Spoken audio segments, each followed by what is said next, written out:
All right, there we are. Are we live?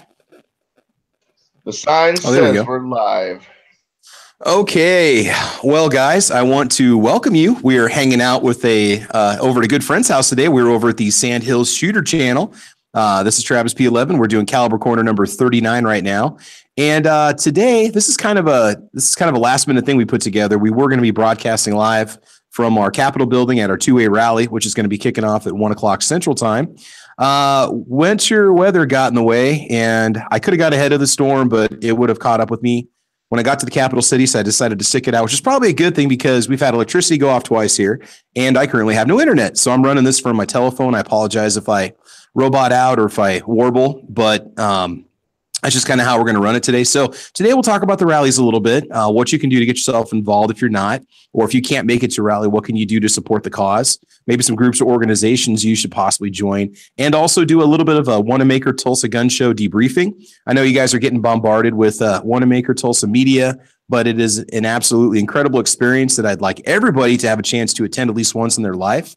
And hosting this little party today is Sandhills Shooter. I did send links out to everybody that I could on my Gmail. If any of you guys want a link, just go ahead and message Sandhills Shooter over on Gmail. Those of you that have been on my chats before, you should have his contact information.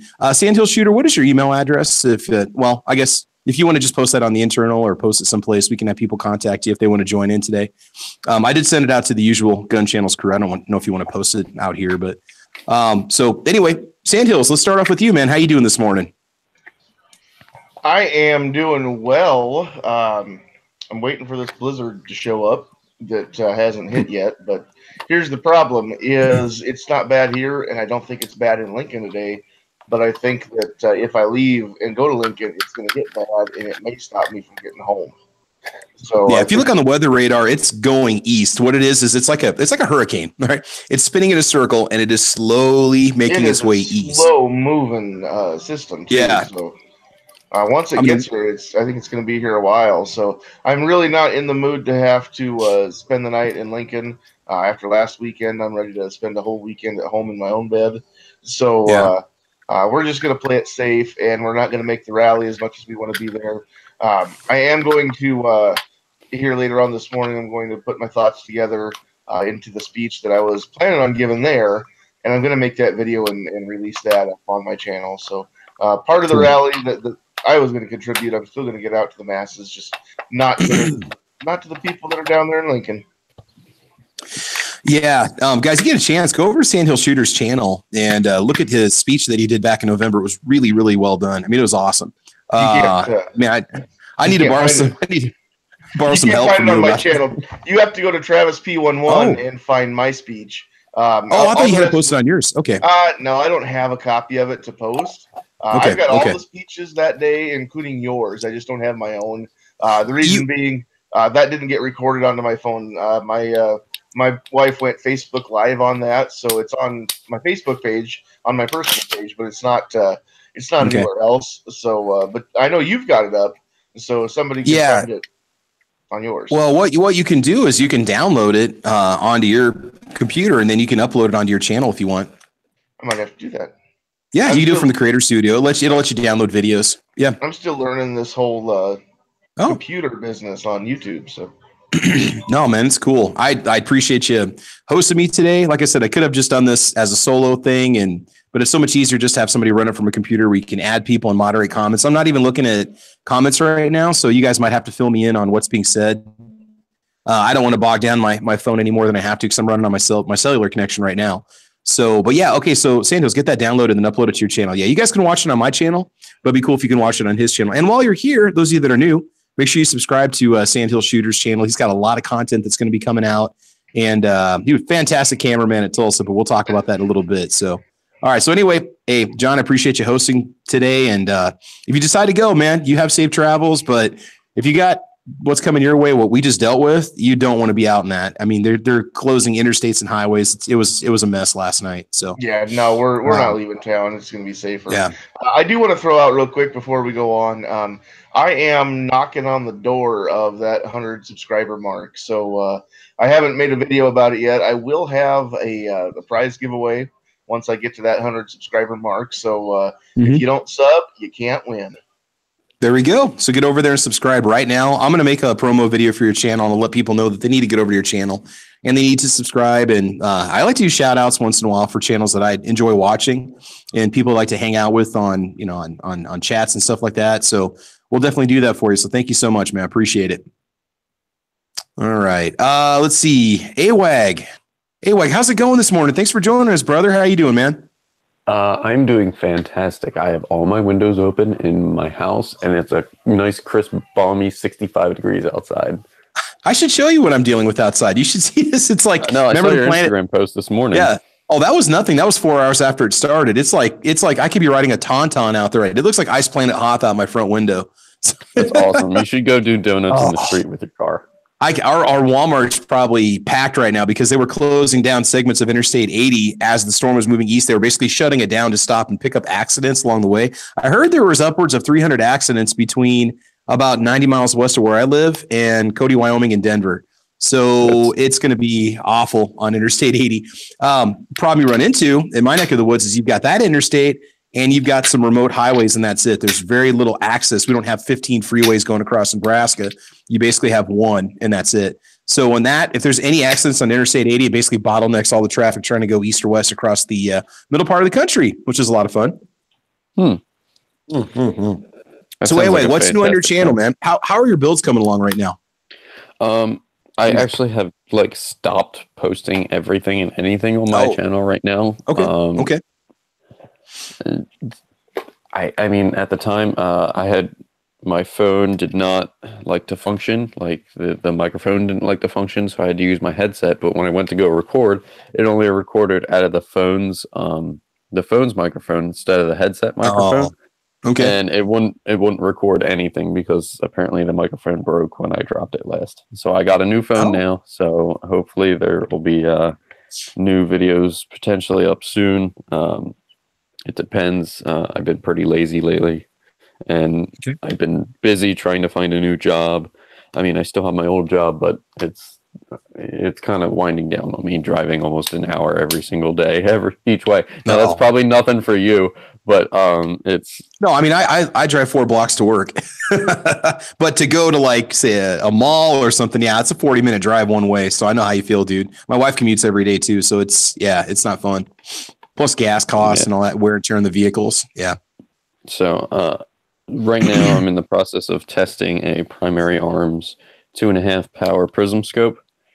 So hopefully there will be a review of that up shortly. Cool.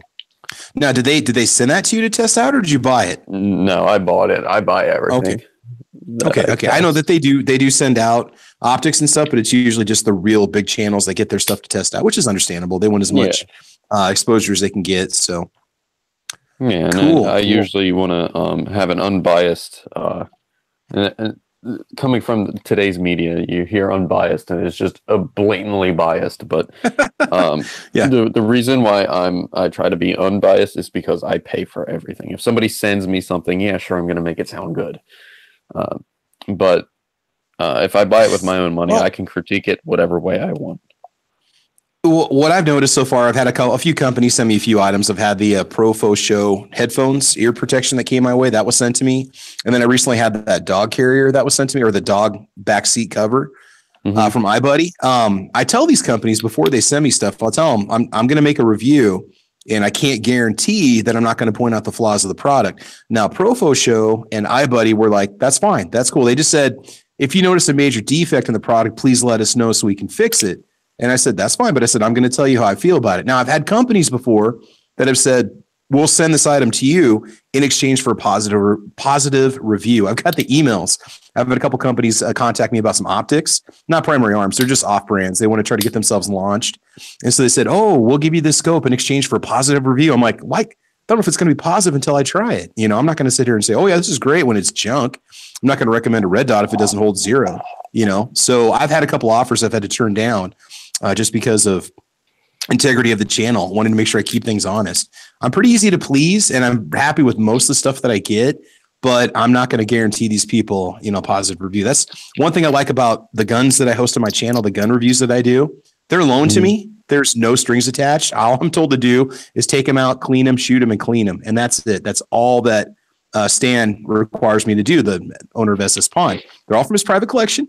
And it's been interesting because I've fired a few guns on the channel that he wasn't able to shoot well, or his wife wasn't able to shoot well. So we thought maybe there's something wrong with the gun and I fired it better, or vice versa. I fired a few things poorly that he shot really well. And I mean, you see it on my videos. You see them when they jam. You see them when I miss. You see them when I have flyers. I just take the gun out of the box and shoot it after I clean it.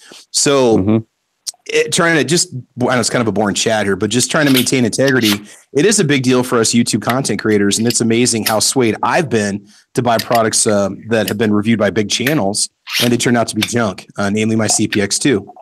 So, but anyway, Weg, I want to thank you for joining us. Hopefully get a few more guys in here. Sandals, if you can, see if you can get Tony in here since he was down there in Tulsa also. Maybe post the link over there. If you can find him over on gunchannels.com, that would help out. Thank you for the link. Yeah. Hey, sorry. I just forwarded it from Sandhills. He's running the show today, so I do appreciate it. We'll go ahead and talk about. Oh, go ahead. Hey, Wag, anything else you want to add? Nope. Just check out my channel. Look at my AK build. Hopefully, it hasn't been flagged or taken down because I really haven't been paying attention to my channel lately. Okay. But I did an AK build. Yeah. Yeah. Hopefully, it's still up. Go ahead, Travis. Oh, no, I was just going to say, hopefully they'll send you an email if you get a strike on your account. I don't know if it just happens when you log in and it pops up as a notice, or if they actually send you an email saying, oh, your video's been flagged for whatever, For violence. I'll head over to Gun Channels and see if I can get somebody to get a link over to Tony. I don't have his contact info. But real quick, everybody, thank you very much. I am already over the 100 sub mark. So I appreciate the giveaway. And, I'm gonna make a giveaway showing or a video, showing what I'm gonna give away. I'll probably make one video that says, "Hey, the giveaway's coming up here in a couple days." Give everybody a chance to share that, get all the subs I can, so that I might even have enough subs to give away a couple different prizes here. So we'll see what I can come up with. Okay, send me a link to that, and I will go ahead and post it on my channel. So, guys, if you're new to Sandhill Shooter's channel.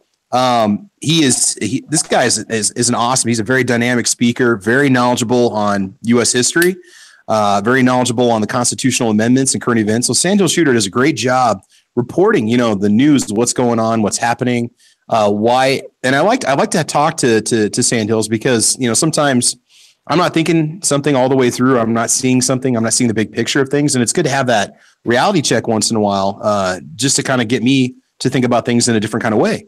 So it is kind of fun to have a dialogue with somebody who's into the same thing as me, but kind of see things from a different viewpoint or a more holistic viewpoint, which I think is really cool. So make sure you do check out his channel. He's going to be adding more content as time goes on. And who knows, man, if I ever get a strike against my account, Sandhills, you might be the person hosting all my chats for me. So, but yeah, this chat, I'm going to get this one posted on Travis P11 whenever I get my internet connection back. So 2A rallies. AWAG, you're on the spot. What is going on in New Jersey, man? You tell me. I mean, I've been keeping my eye on it. I'm going to be hounded for this, but I really can't go to some of these rallies because Trenton is just so far away, and I'm usually just so busy with work and everything. I have tons of stuff to do today, and it's just a shame. I'd love to go, but I don't have the time. But last time we had a 2A rally, it was like on a Monday, and like 5 people showed up, and that's it. It was sad. It's like people want to go and they want to, celebrate the 2A rally. Not you, but when it's convenient for them to go, but to host it on a Monday. And the thing is, your 2-hour commute and my 2-hour commute are not the same thing. You have a lot more traffic you got to deal with. You've got, crazy road conditions. You've got me. It's just a little 2-lane highway. I mean, it's a whole different experience, or a 2-lane freeway, which is generally fairly safe, not a lot of traffic. So, I mean, that kind of a drive all the way across the state. When I say, I got to go 250 miles to get to my state capital, it's not a bad drive. It's just the time that it takes. But for you, you've got to deal with, work and the traffic and trying to get there. So, but it's okay. You still, see, I get frustrated. What I would see is rush hour traffic, and what you see, this would be light. This would be nothing compared to what you have to deal with. Oh, it would be a breeze. So, probably. Oh yeah. Yeah. When I go to big cities and drive through them, like say Atlanta or maybe St. Louis or Chicago, and they come back here and go through Omaha, it's laughable. I'm like, oh my God, I used to think that Omaha was like scary to drive through when I was a teenager because it was at freeways and intersections or interstates and oh my God, you're going 70 miles an hour, but now I do it. And it's laughable. So, but anyway, we all know you do your part, man. You do what you do when you can. And maybe next November when they host one, you'll be able to make it because we're doing these basically twice a year right now, which is a good thing. Mm-hmm. As for the Capitol rally in Nebraska, Sandhills, did you want to kind of comment on who might be appearing or what we can expect if people can make it there today? If they have it, hopefully they still have it. I'm sure they'll have it rain, storm or shine, but. Well, I'm pretty sure that the weather's going to permit them to actually have the rally. I'm just not sure how many people from out of town are going to be there. But then, I mean, the last one that we had, I think, as far as out of towners go, it was you and me, and everybody else was Lincoln or Omaha, or pretty local. So I think they're still going to have it. But I know that Garrett gave us a list of people he had kind of scheduled to talk. I don't remember now. I didn't write them down. I don't remember what he said. You can get a list of the people for the Nebraska rally if you go watch the live chat that Travis and I did Wednesday night after Mr. Matt. Mm-hmm. But he's got several candidates. I know he's got 2 different candidates, I believe, for state treasurer. I don't know what he's got for actual elected officials in office, but several people that are pro-gun or pro-2A that are wanting to be in the state government. And then I know that he had several people that aren't elected officials or aren't, I don't know what you want to say, quote unquote, somebodies. He had several people that are just normal people. I was going to give a speech if I could get down there. Like I said, I'm gonna put a video up later today with what that speech would sound like.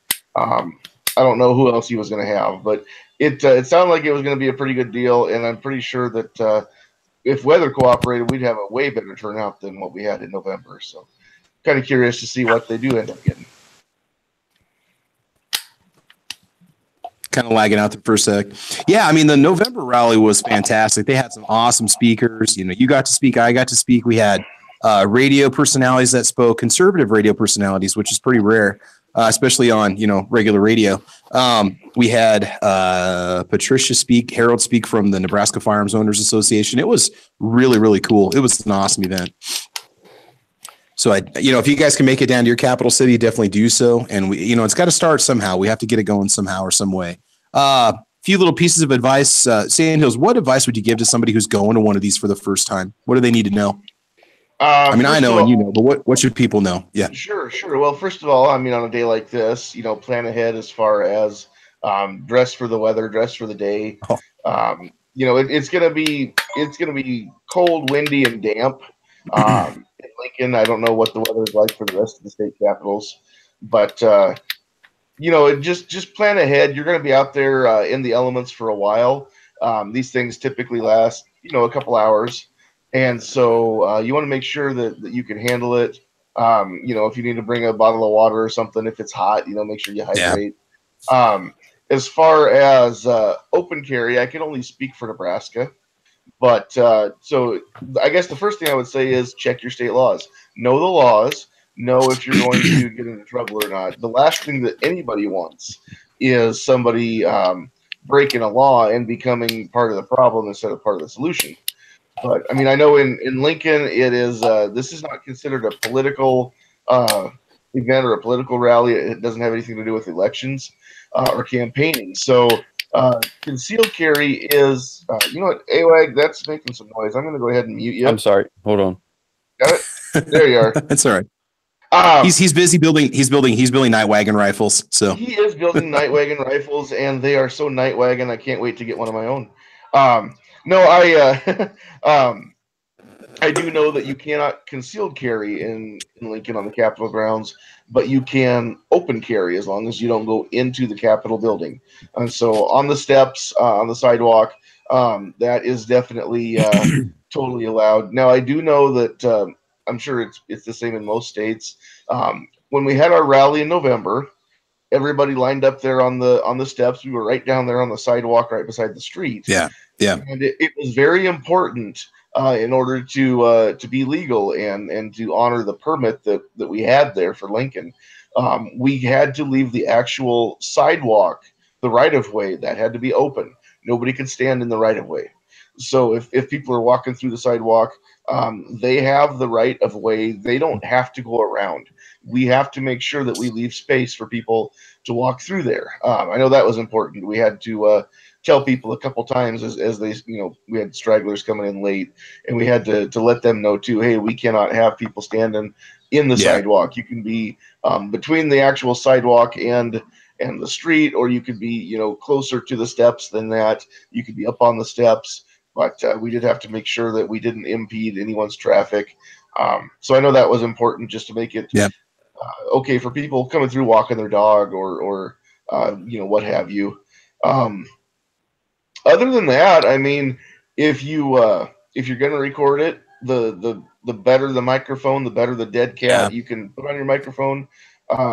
The better it's going to be. As far as, it was really windy last year for us, and the videos that I took, they're pretty good, but there's a ton of wind noise, and there was just nothing I could do about, shielding my phone from the wind noise. If you don't have a PA system, just make sure, if you are going to speak, make sure you project so that everybody can hear you. Have a lot of fun, and I guess the biggest thing is, the reason that we're doing this, it's to raise awareness, it's to create discussion, and nobody wants to have a discussion with somebody who is calling people bad names, like that derogatory comment that starts with lib and ends with the other half of a word. Yeah, ends with a D and ends with the other half of that R word that I don't say. But nobody wants to be called that. Nobody wants to be called any kind of derogatory name. So if you're going to make comments like that and then expect people to have a nice back and forth discussion with you, you're mistaken, my friend. So be respectful, even with people that don't agree with us or that you don't agree with. We need to be respectful, first of all. So keep that in mind too, as you're looking at somebody who may or may not, there might be rallies that somebody shows up with a sign that says, NRA is evil, or something like that. And, we want to talk to those people and invite them to get their ideas out too. Just, we don't want to demonize them, or we don't want to do the same thing to them that they're doing to us. I think we're all better than that. We would like to have somebody say, you know what, I went to this rally and I didn't agree with what they said, but they treated me with respect. We had good discussions. I learned a few things. They learned a few things from me. I mean, that's what it's all about, is we can have opposing viewpoints, but if we communicate like human beings, we can actually maybe make some progress and try to educate the other side, because you got to realize a lot of people are just at a point now where they've been brainwashed by the media. They've been brainwashed by their schools. Okay. They've been brainwashed by their parents into thinking that guns are evil, guns are bad. There's no reason why anybody needs one. So, it's one of those things where if you show them that you are a civilized human being, they might just start to see things your way or just understand your point. And sometimes it doesn't take much to educate people on the true firearm owners and how civil of a group of people we really are. Sometimes they just need to see that, and then maybe we can sway their thoughts and sway their opinions. And so I think that's the most important thing. Yeah, one thing that I would love to hear is from someone who either is anti-Second Amendment, or at the very least just doesn't really know how they feel about it, and somebody who definitely is not pro 2A. I would love to hear somebody say, well, I went to this rally, or I saw this rally, and there were all these people standing around. They were wearing guns. Some of them had guns, a rifle slung over their shoulder, something like that. But they were so nice. And you know what? I didn't feel threatened at any point. I didn't feel bad. I wasn't scared that I was going to get shot, because these guys were holding their guns in a non-threatening manner. They were just good people, and they were just talking about what they believe in, and we didn't have any danger. And that's what I want to have come out of all the rallies, all 50 of them, is that just somebody's eyes get open to the fact that we're not bloodthirsty. We're not trying to come up with new ways that babies can be murdered, children can be murdered in school or anything like that. I mean, we'll catch way more flies with honey than we will with vinegar. So if we can keep the name calling and the getting in your face and the cold dead hands and shall not be infringed comments, those are important, but you got to know when and how to say them. Exactly. And your emotions might get the best of you at this rally. You might hear people speaking. It's going to get you fired up. Who knows? You might have somebody just walk up on you saying, guns kill children. At that point, you need to be a mature adult about it and, just have the discussion with those people. Let them say their piece. You also need to educate yourself about firearms. The antis, the crowd, they're not so friendly gun crowd, anti-gun crowd. They don't really, they live on their statistics. They live on their numbers. And so it's also good to be able to give them some information from credible sources that you can use to combat those things. They're going to do is the first thing they're going to do is they're going to throw stats at you to try to, discredit you basically. And so it's important for you to make sure that you stay educated too as a firearms owner. So always an important thing to do. There's a couple websites I like to go to. There's one on concealed carry statistics. That's a really good website because it talks about the number of reported cases just last year of crimes that were actually how many accusations there were with people that were arrested that were concealed carriers and how many were actually prosecuted.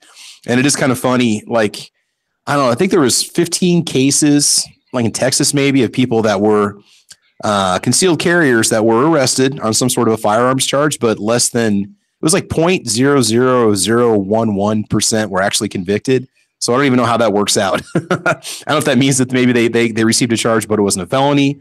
So it's amazing the actual few numbers of people that commit real crimes that are concealed carriers, and there's going to be people that will act on emotion. There's going to be crimes of passion, and there's always a chance that a concealed carrier could be that person that does it, unfortunately.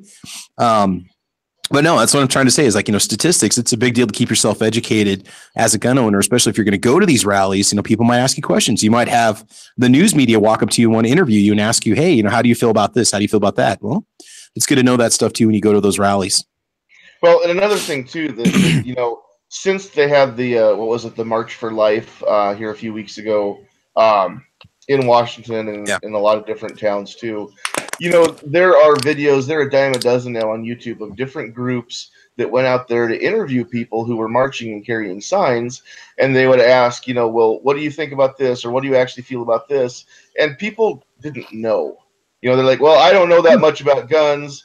And, I'm screaming at my phone or at my computer going, then idiot, why are you out here marching? Or why are you getting interviewed? Yeah.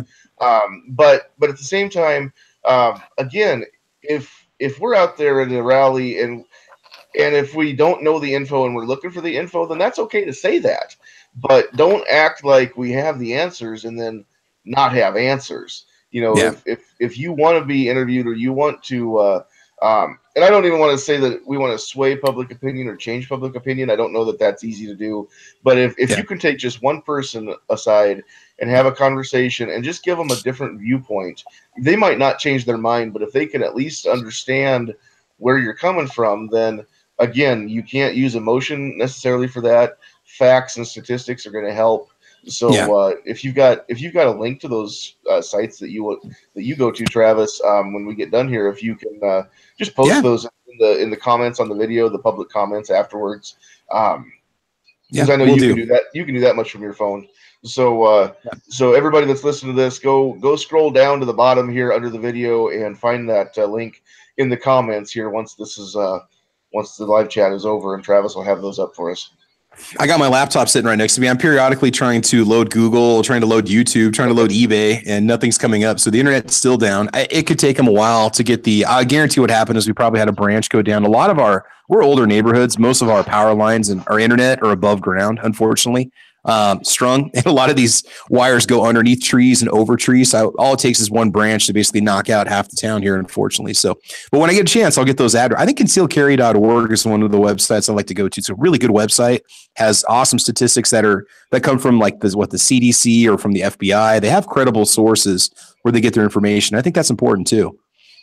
So, all right, let's go ahead and change the topic now. Let's talk about Tulsa. Let's talk about the Wanenmacher Arms Show. And I know our viewers are getting hammered with all kinds of videos. You guys are going to see all sorts of interviews that we did at the Arms Show. There was about 30 of us that went there from gunchannels.com. It was like a big family reunion.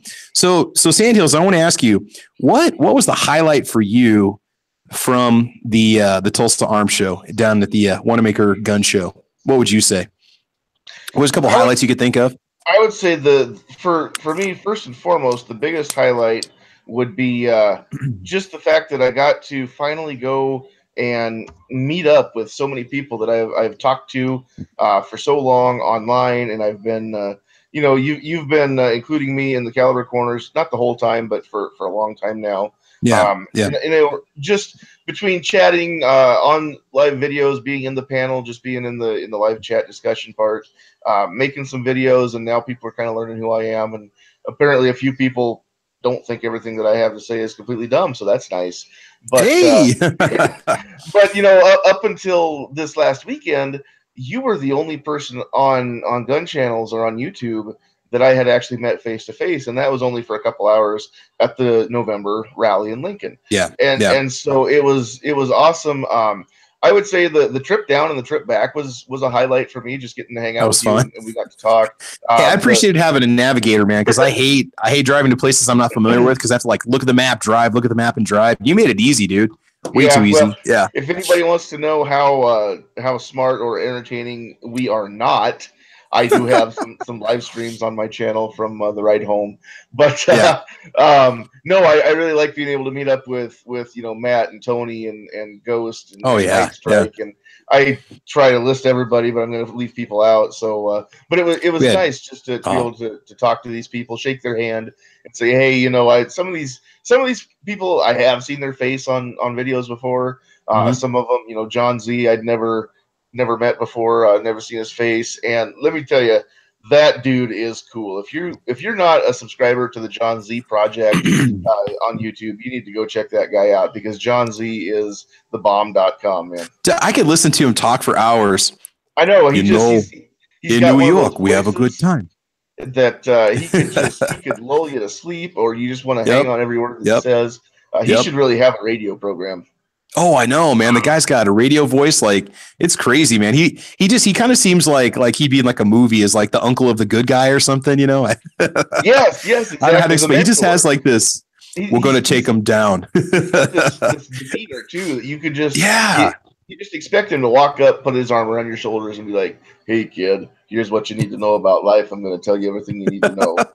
Foos is in the house. Foos. The Foos is loose. The Foos is loose.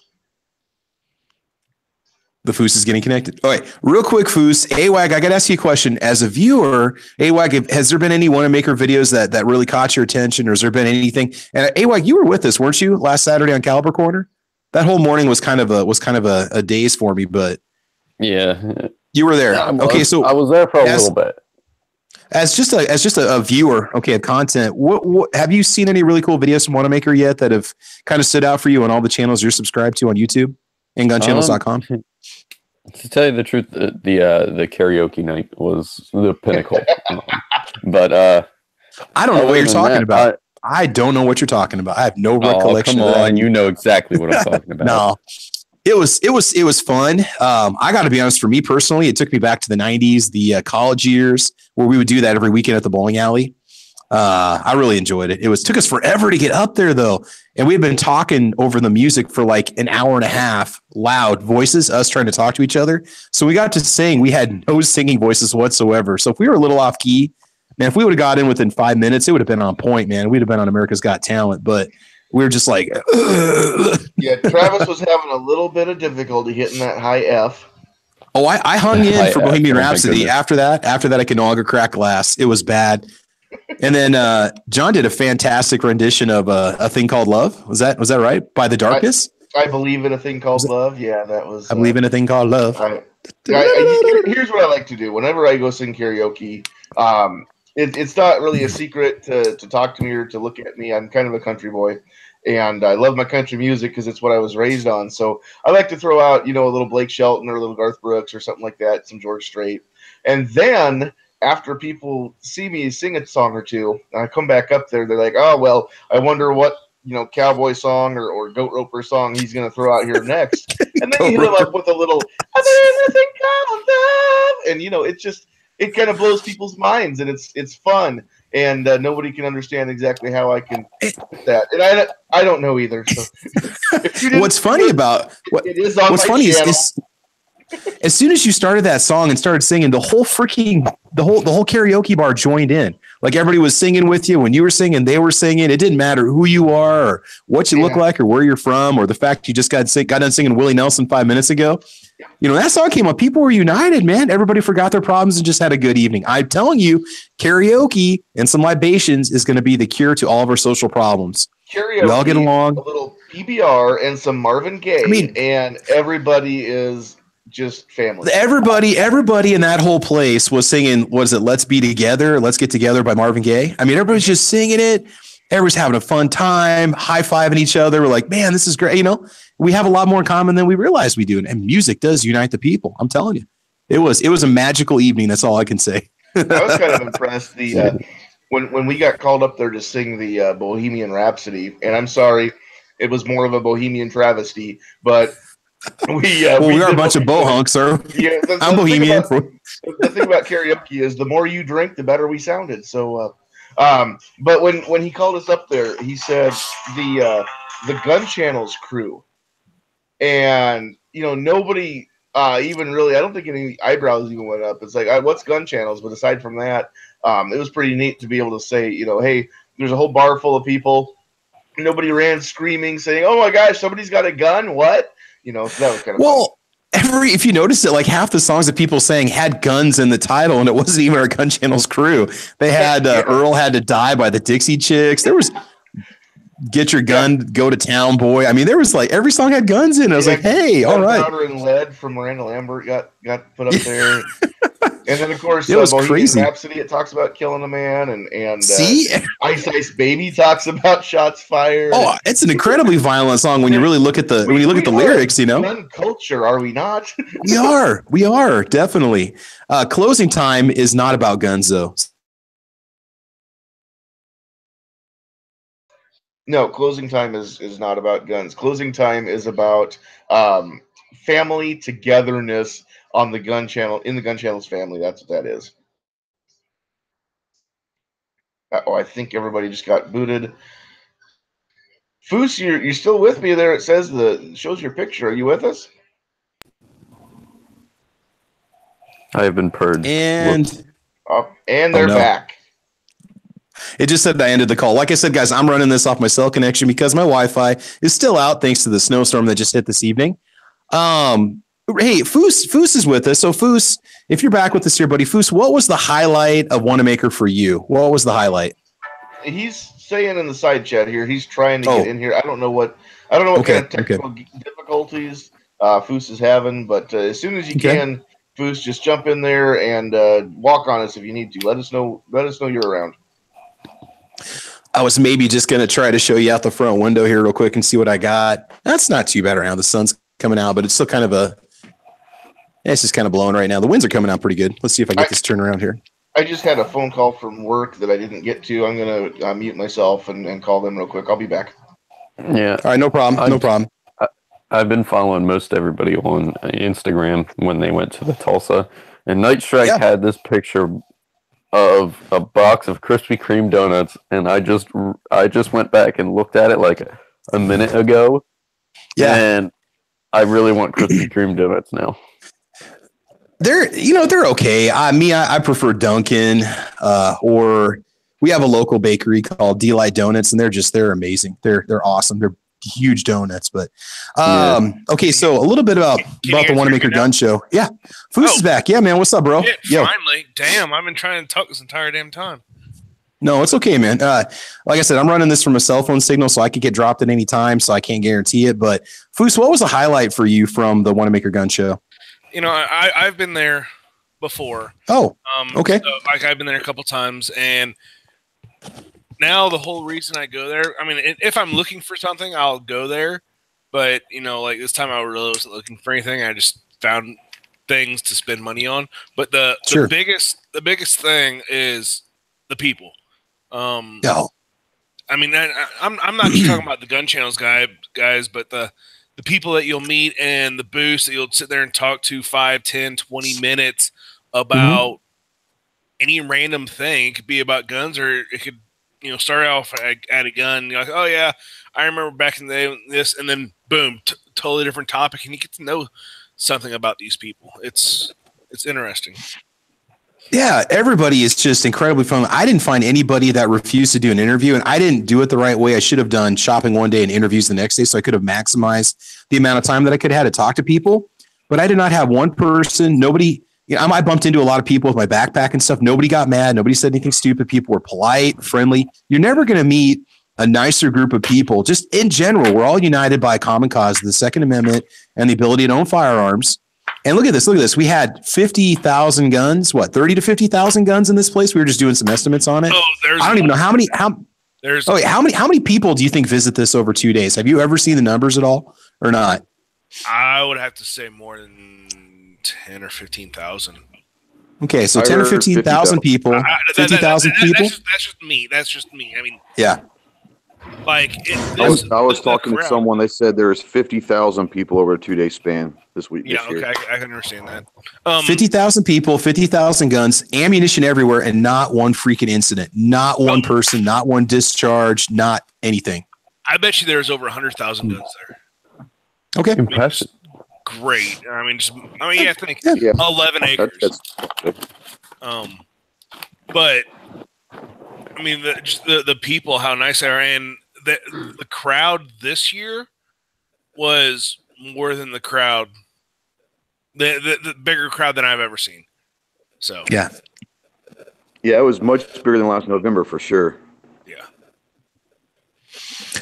I do know that according to a few of the vendors that I talked to, that the guns themselves, the actual what you saw laid out on the tables, they said that there was a lot less ARs and AKs this year than there were the last 2 years. And I think a lot of it's just because of pre-election hype and purchasing. Everybody bought their ARs and AKs, and that depleted a lot of the resources that these guys were going to have in stock. So a good chunk of what we saw, were the antique guns, the collectibles, the Winchester, 22 pumps, the shotgun side-by-sides, over-unders. Don't get me wrong. There was an okay selection of new guns. I mean, just, you would think that you would just see table after table after table of new guns and ARs and stuff. And that really wasn't the situation. But for somebody out searching for milsurp or milsurp parts or Mosins or Arisakas, man, I mean, the Nambu pistols, Lugers, it was a shopper's paradise. 1996s. So earlier you said you wanted to shop on Saturday, do interviews on Sunday. Yeah. I would actually get there a day early, possibly get a table if a bunch of us want to go in together. Yeah. Shop on Friday. Yep. And then Friday nights where all the deals are usually made before the show opens up. Yeah, Friday night. Do your shopping on Friday, and then browse and look, whatever on shoot the shit on Saturday, and then maybe go out and get contacts to be like, hey, I'm this. Are you going to be here tomorrow? So I could talk to you then, and take up maybe 2 or 3 minutes of their time instead of 5 or 20 minutes of their time, and then go back to them. On Sunday. No, I agree with you completely on that. Now, just for people listening, Friday is only open to exhibitors, vendors. I don't know. Could we get in as media on Friday or not? I don't know about that, but they do sell passes for Friday that are like $90. Well, if there's something you want, if you're looking for something or somebody's going to be there with the gun that you want, do it. Well, I've known some vendor, like one of my FFL dealers here, he goes every year. About 2 years ago, he went with like 50 or 60 guns, and he's like, they're all sold Friday. He's like, I packed up and went home. Yeah, a lot of people, I don't know, maybe Ghost, it was you that said this, saying, just so you guys know, you're like, Friday is when everybody makes their money. Yeah. I mean, that's when people pick and choose what they want, what they're going to, Yeah, Friday night is when you'll see, a lot of people will get a table, just like Fu said. They'll get a table just so they can be there Friday night while everyone's setting up. But there's a lot of chaos, obviously, you guys saw Saturday and Sunday. Well, last November, we were there Friday night when G was setting up his table, and that's where the fun stuff was, because the dealers themselves were going, and the collectors themselves at the show were going, and getting all their shopping done that night, and that's kind of where everything kind of happened. And then Saturday was open for the public, but a lot of the stuff was done. And and Foose was there last year. The Saturday of last November, there was $1 million sale that happened on the spot. A guy came in, guy had a collection there. Guy offered him $1 million for his collection, wired the money right there. Crew came in, packed up the guns, left. That guy was gone on Sunday. He didn't even show up. I mean, why would he? He had everything was sold. I mean, he had $1 million sale right there. Yep. Yeah. And that's, I mean, yeah. And for those of you looking for an M1 Garand or a Springfield, 1903 Springfield, or, I mean, don't go to it. And I've got 10 little points I want to run through at some point during this chat, and you guys are welcome to hang out and listen, or if you don't want to hang out, that's fine. I really didn't go in. Well, I did. I went to it looking for a Taurus TH because I wanted to see one and hold one, which ironically enough, my own local pawn shop got one in stock as soon as I was back. And two, I was trying to find the Midland Backpacker shotgun. Now, maybe they would have had those guns on Friday, but those are two fairly kind of popular up and coming guns. I thought I would have seen one. And, there was a lot of things. I saw 2 Chris Vectors. I saw a couple Steyr AUGs. I saw no PS90s. I saw one FS2000. So, I thought I was expecting to see like oodles and oodles of certain guns, and I didn't. But then the ones I wasn't really looking for, say the M1 Garands, there were tables and racks full of them. Or even MP5s. I saw quite a few MP5s for sale too, Yeah. And I'll say this as compared to last November, and I don't know, I went last April as a consumer. I didn't go as media, so I wasn't paying attention to all of the different. I had particular things in my mind that I was looking for last April. Last November, I went as media. Compared to last November and this year, there were a lot more manufacturers and actual vendors there last November. This April, there was a lot more private sales, local gun shop, stuff like that. So you might, and I don't know if that's an every year thing, but November, if there's going to be more manufacturers there, then that might be the time to start looking for some of the newer type stuff. The older stuff is kind of more prevalent when it comes to the private collectors. So I was talking to a couple of dealers that go there quite a bit, and they're like, yeah, about a third of it was new this time. Like a lot of your vendors and stuff weren't there. I would like to see how it is this fall to see a difference between spring and fall, because this is the first time I went to a spring one. But yeah, definitely a different product type than last time, which is both good and bad, because if you were like, hey, I didn't have the money in the fall, I'll go pick it up in the spring, and it's not there, you're like, I could see how it could bum you out. But if you go there with a list like Cycle Camp of new and old, you're gonna find most of the stuff on the list. Oh yeah. They had said that a lot of us that bought things, most everybody bought old military surplus gear, bought milsurp guns. I don't think anybody bought a new gun. I don't think anybody bought a new gun from our crew. Not that we couldn't find it, but there was a lot of stuff there that you could see and hold in person that you've only seen online before. And I'll say the one thing that was really cool for me. Oh, go ahead, Foose. Sorry. I think everything was private party.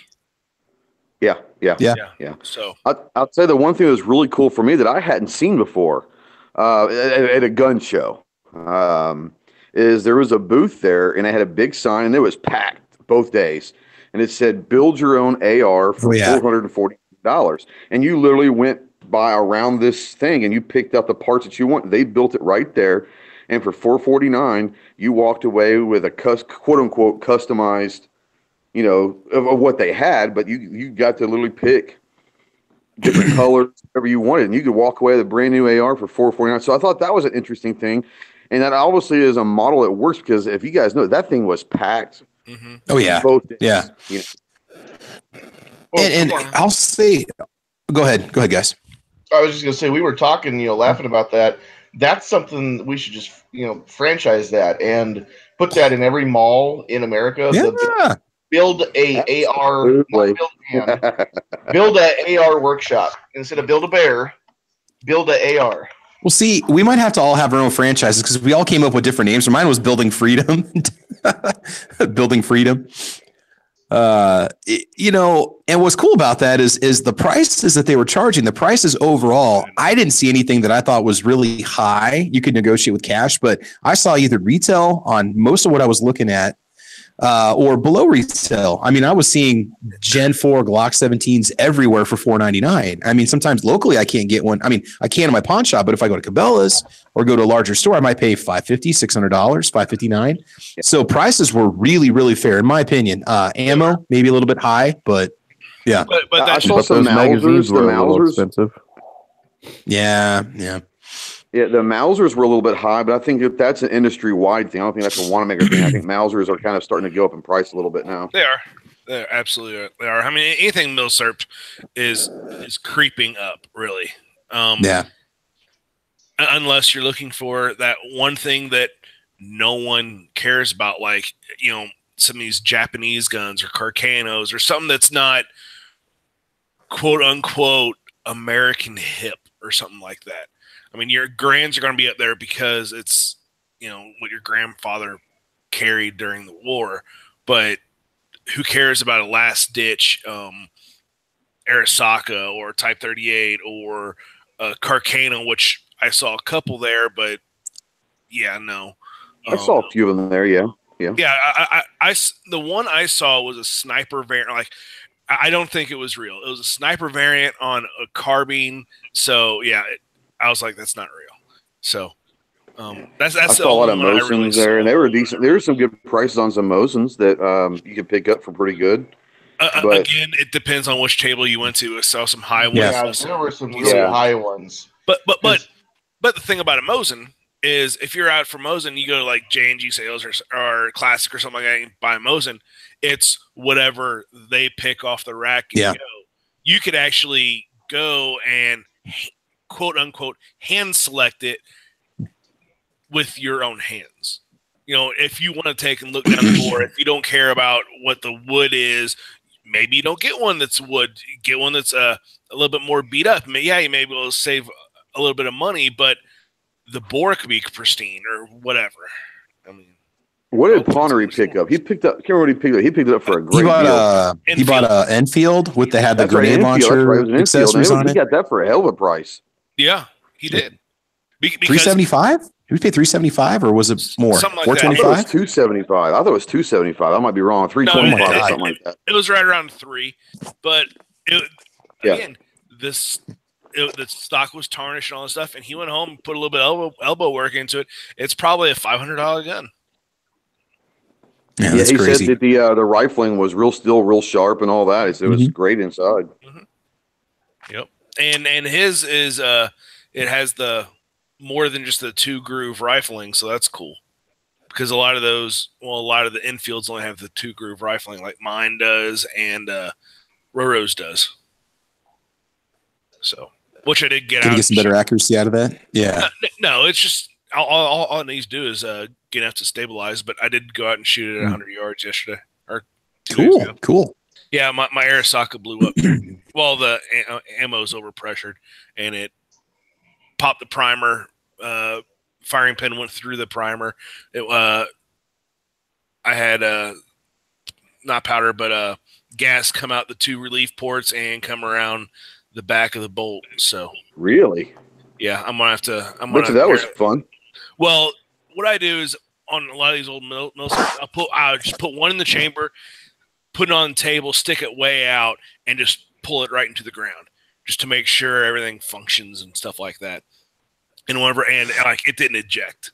It didn't extract. I mean, it was tough in there. I had to take a cleaning rod down the bore to get it out once I got home. But I'm gonna take, and I have everything to reload this ammunition, so I'm gonna pull the bullets, pop the primer, or get rid of the primer and just rebuild it.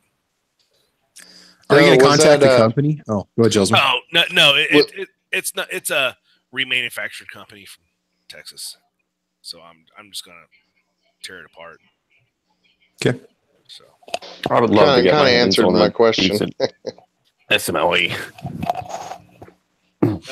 Hey, which type would you look for, or which? Crap. I'm not really like into the marks or their terminology, but It's basically a Lee Enfield that it has a barrel bend right at the very muzzle. It's just like flat, and it's I call them like a pug nose, like a smudge nose one. Yeah. So that's a Mark 1 that is closer to your World War I style. Yes. So a lot of those will have a magazine cut off. So, that's what I want, is the magazine cut off. Yeah. So that's a number 1 Mark 4. Okay. Yeah, I think those look cool. That's actually what I'm looking for right now too. And I'm kicking myself. After looking at the ones that you guys had and handled, they just look sweet, man. I'm like, man, why didn't I pick one of these up when I was down there? Yeah. So I got a no-go gauge in for mine, and I got it in on Thursday. Bolt closes on the no-go gauge was not a problem. I still went out and shot it, and the brass looked good. So, ballsy. I mean, I'm sure if I have a field gauge, it'd be fine. Yeah. Yeah. That's why I have one round pointed away from me right into the dirt and go. Yeah.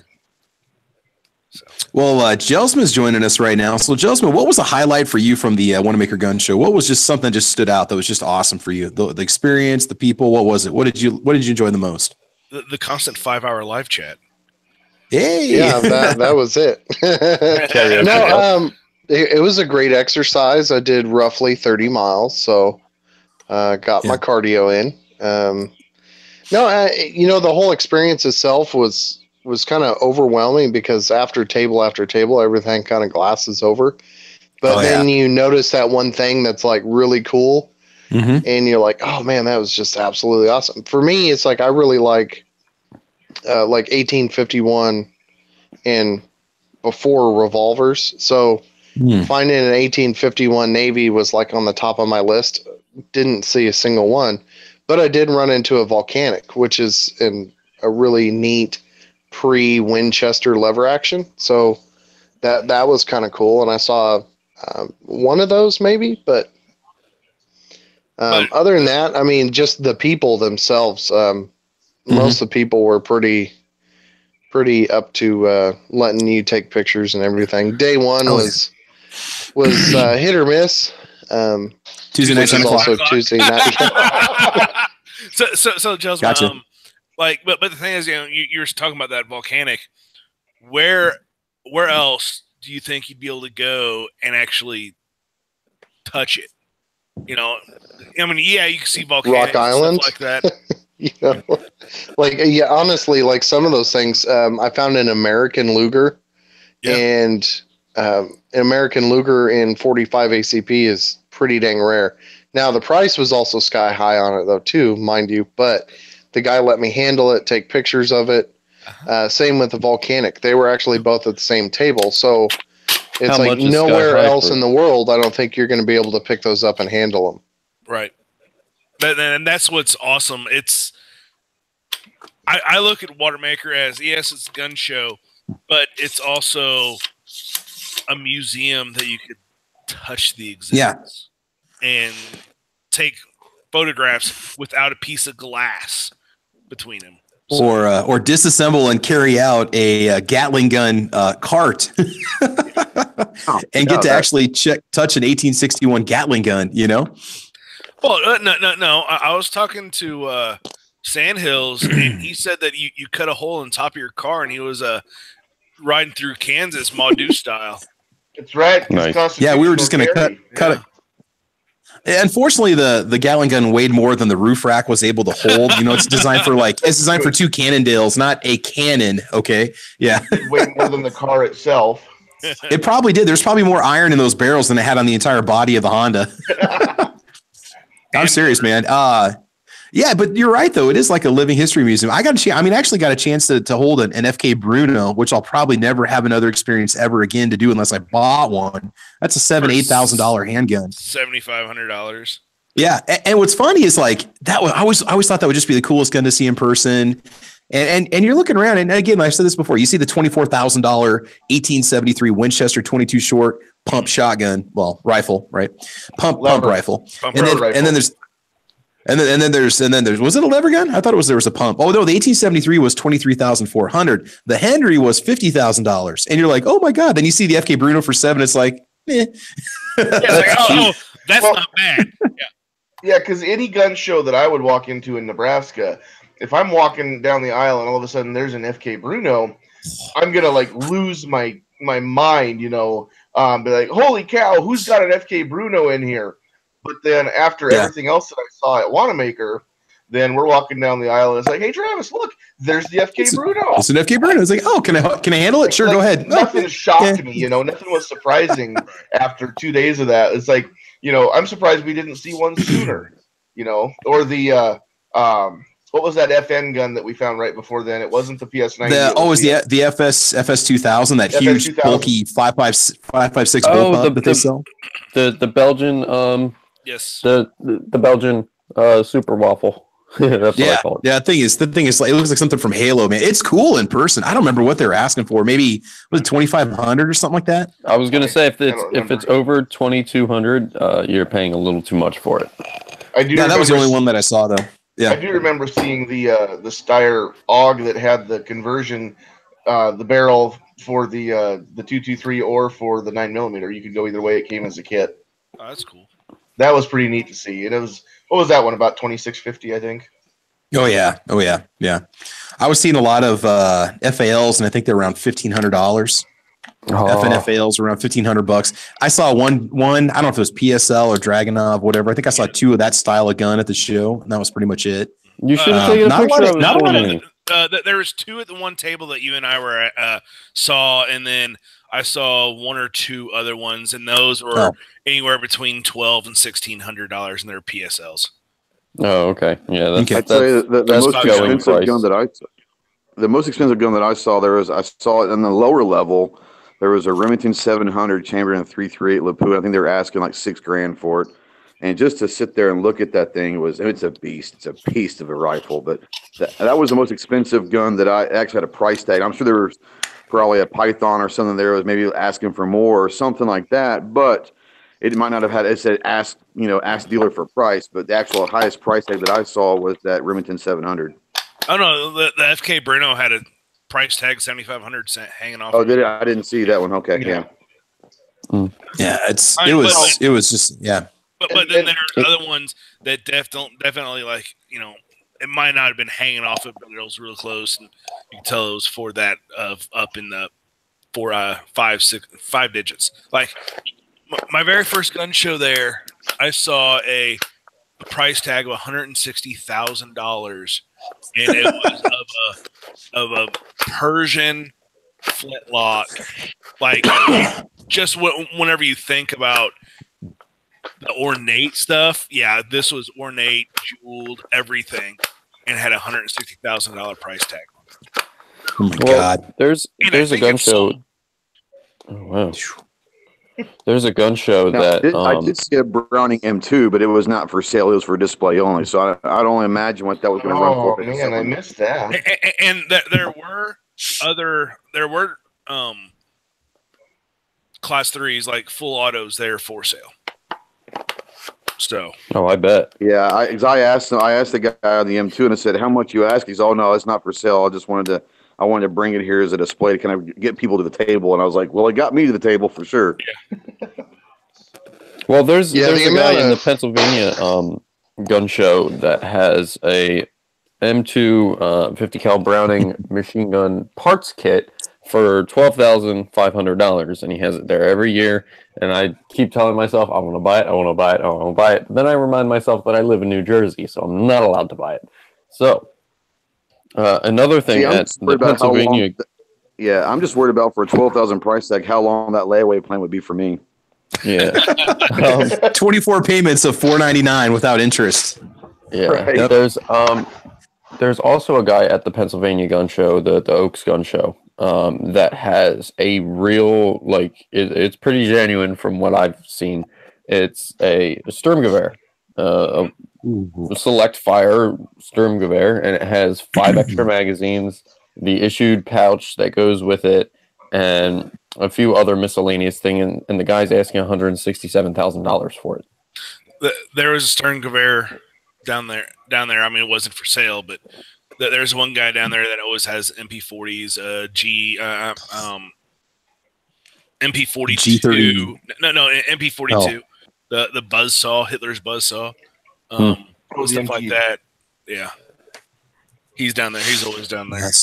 Yeah, there was a whole table that was nothing but Class 3 machine guns. That was like the MG43s. Yeah, all kinds of stuff. And one thing I was really surprised is how many solvent trap tables that I saw. Oh my goodness! Don't even get me started on them. I didn't see those. I didn't see the solvent traps. Solvent traps, air quotes. Yeah. I didn't see the solvent trap tables. There wasn't even a table that had the adapters for your barrel if you don't have any threads.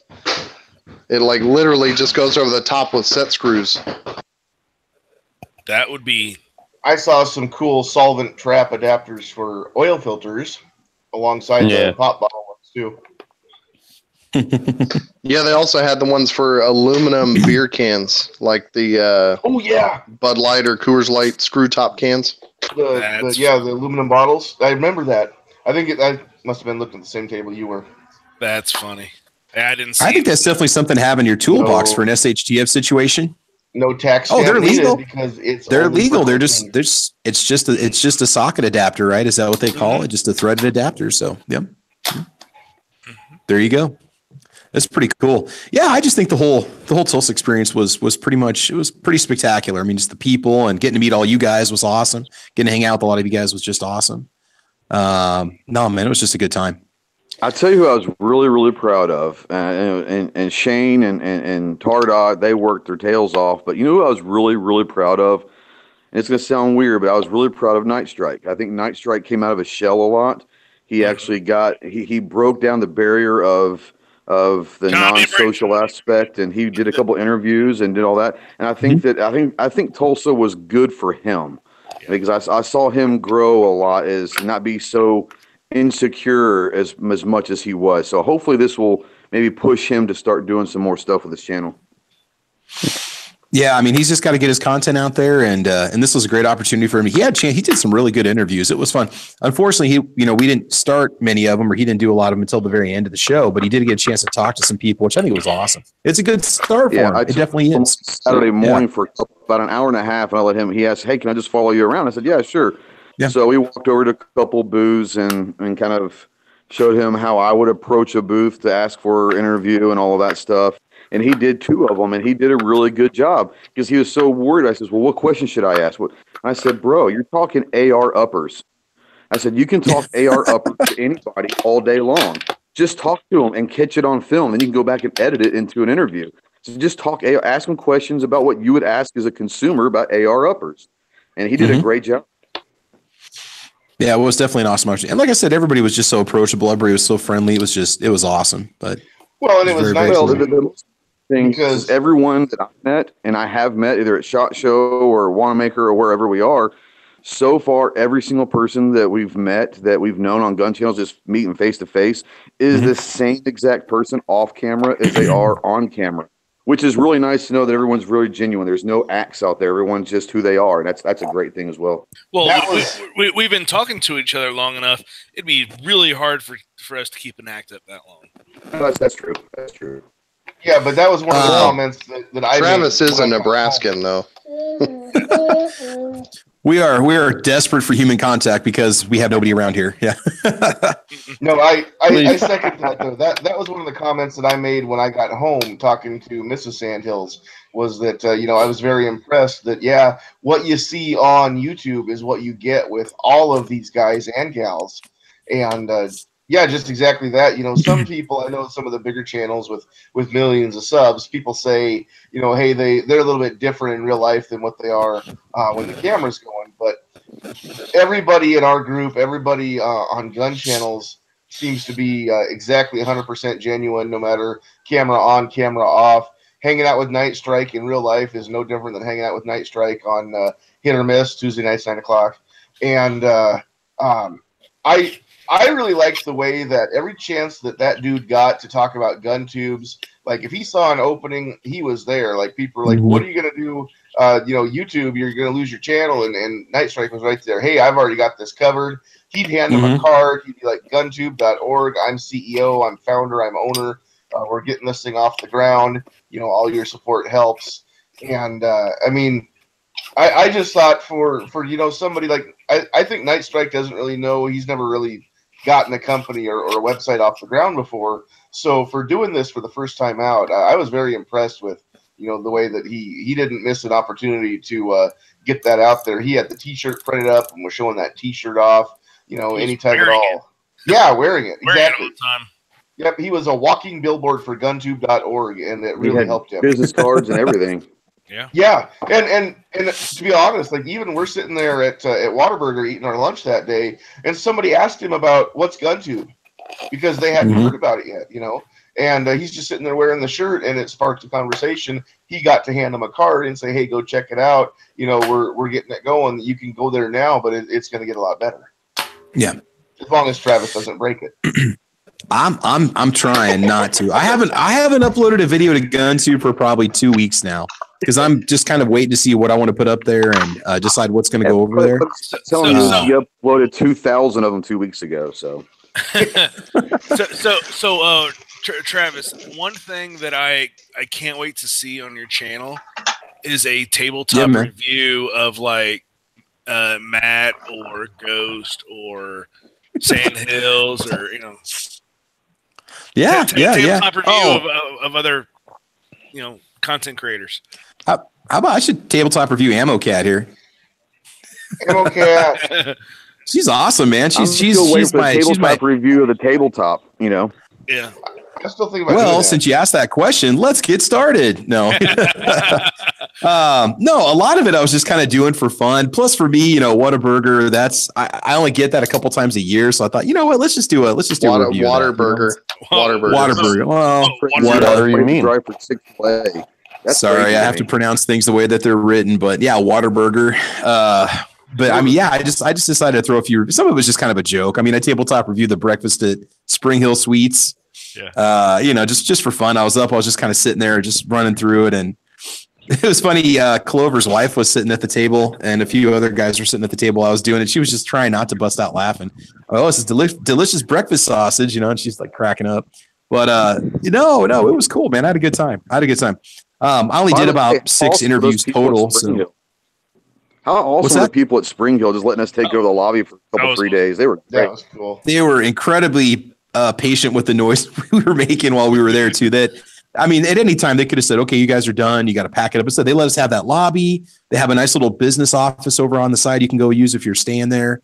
The rates were freaking amazing. At $65 a night. I think it's 75 with tax or something like that. 78. I mean, it was yeah. And it was not bad. Yeah. Yeah. Hey, bacon. They had bacon Monday morning, but it was turkey bacon, but it was still bacon. So yeah. Hey Travis, real quick here on the YouTube side chat here, McMinigan is saying that he met Matt and Night Strike at the show, and he thought that Night Strike was you. So I don't know if this is. I don't know if he's trying. Awesome. What's funny is when I don't think I got to meet you, but hey, thanks for hanging out with some of us out at the show. That was pretty cool, and thanks for the sub. I saw that you subbed to me. Appreciate it. Well, yeah, I ran into a couple guys that watch the channel. One guy came up to me with his 2 kids, and he's walking by. He goes, "Hey, Ghost," and I was like, "Yeah, how you doing?" And he's like, "Oh man, I watched it." He had his 2 sons. I was like, "Oh crap, okay, how you doing, man?" That was kind of an interesting thing, Yeah, I think almost all of us who had YouTube channels got stopped. I know Liz got stopped. I got stopped twice. So now I guess I'm going to have to go the style of G-Webs and quit putting my face on camera now. So yeah, getting too famous. And G-Webs is exactly who he is online. Yeah. He was so patient and friendly. That's what blew my mind because he's a pretty intense dude. He's got a big responsibility and I mean, the attention he gives you when you're talking to him, the ideas that he throws out there, how friendly he was, and just, I mean, it was cool. That was awesome. I was nervous because I'm like, this is the man. This is the man behind gunchannels.com, and to meet him in person, I was like, yeah, I mean, the guy was just awesome. I mean, I said before we left for the weekend, I wanted to get a couple patches from him and stuff. So the one night down in the hotel lobby, he just comes in with his patch book and just hands it to me and says, "Here, knock yourself out." And so I'm going through like taking patch, and I've got 3 or 4 of them pulled out of there, and I'm like, what do you what do I owe you for these? And he's like, oh, I don't know, make me an offer. What do you think? So I mean, I gave him what he and I both agreed was a fair price, but at the same time, he's very generous for the people that are on gun channels and are trying to get the name out there and get more people, get more viewers. But before the show, I'm like, hey, G Webs, where's your table? He's like, I don't have a table. Gun Channels has a table. Yeah, exactly. I mean, he doesn't care about really about him. Self-promotion. Yeah. Self-promotion. It's all, that's not what he's about. It's all about the community. It's all about the lifestyle we've chosen for ourselves. That the whole pew pew lifestyle or whatever the freak is called. And at no point did I ever hear him talk about his YouTube channel, gun websites. I heard him talk about gunchannels.com. I heard him talk a couple times about maybe gear websites. But at the same time, I mean, he's not a self promoter in the sense that hey, look at me, look how cool my channel is. But he was just hey, look at what all of us as a group have done. And like this Lee Enfield I picked up off him. I was like, how much do you want for it? And he's like, fair price. It's gas to get me home. So I'm like, I shot him price. Like, yeah, sure. I'm like, all right. I sent to him PayPal right then. I was like, do you want that cash or PayPal? He's like, PayPal because he could do it on the use PayPal on the way home. Debit card on the way home. Yeah. So the cool thing is the very first time I met him was last summer. He was on the tour and he came through Arkansas and he called me and we hung out for the day and all that stuff. And I remember going home that night.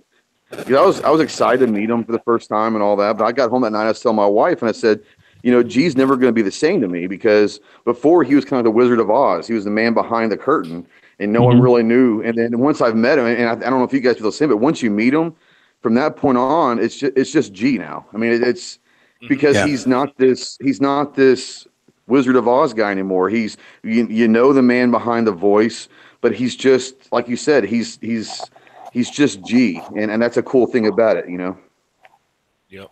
Yeah, I agree. And another thing is, he was out. He didn't have any money. He wasn't really buying anything from the show, but you could tell that man absolutely loves gun shows because he was at the table for maybe 45 minutes the entire 2 days. Oh man, he had the biggest smile on his face the entire weekend. He was loving every minute, and I think he was loving the fact that we had 30 people there. He was loving the brotherhood of it, and that's what I think he really enjoyed most than anything is getting everybody together and having a good time together and hanging out in the lobby every night was great for him. Oh yeah, lobbies. Oh yeah. One time we had 5 lobbies going at one time, or you could see any angle of each other if we wanted to. You want to see that guy? See that guy's face? Go look over here. Go see that guy's face. One time. What was that? I said Jelsma had 2 of them at one time going. Yeah. And Liz had Jelsma's known for going double live, so. No, don't cross the streams, man. Don't cross the streams. I didn't get a much chance to listen last night, but G was doing a live chat from the van or a van chat or whatever last night. And I was listening to it just a little bit as I was driving across town, coming home from work. And he was saying, he was very impressed that we had, 34, I think. If you count not just people with channels, but people that, family members that they brought or wives, girlfriends. Grim was there with some brothers. So I think we had 34 people total. And G was thinking, we're going to have 8 or 10, maybe 12 at the most. And so, he was just blown away at how many people got together. Because originally he was thinking him, Psycho Camp, Never Enough Ammo, and maybe 1 or 2 others, but that'd be about it. Yeah, I think we had like 9 or 10 last November, around 10. And we were pretty happy about that.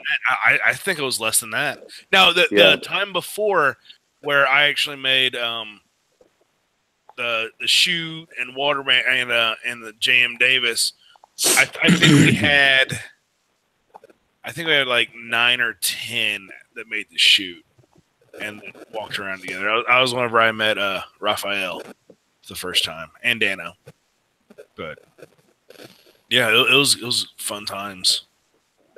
Everyone's. I realized something. I didn't do a day 2 wrap up at all because between everybody bugging out, us gathering, I mean, we didn't even get back to the hotel. It's almost 5 or 6 o'clock, and then dinner. Oh, wow. Yeah. So I realized I didn't even do a day 2 wrap up. But like I said, most of it's going to show up as videos. They'll be on my channel. I think that's true for a lot of us because we were trying to say goodbye. We were trying to gather our stuff up. We were trying to get back to the table, get back to the hotel. So it was.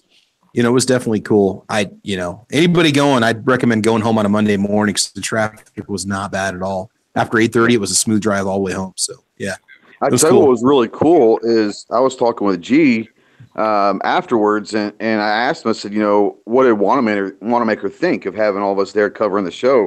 And he said, they are actually great. And he says, but the biggest thing that Wanenmacher was happy with, and he said that Carrie, who is Wanenmacher's daughter, who was kind of running the media side of things, said that there were so many vendors and booths that were there that went up to them and said, man, it was great having the coverage here. And they realized, I think, that Wanenmacher realized that they've been missing the boat for all this years of the coverage. So I think that we set ourselves up to be a pretty big part of Wanenmacher should we want to be, because even the vendors were happy that we were there. So that was really cool.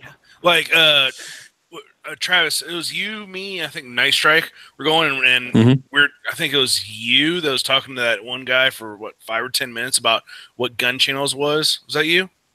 Oh yeah. Is that the guy that does the safari tours? Is that the one we were talking about? No, that was the next day with John and I.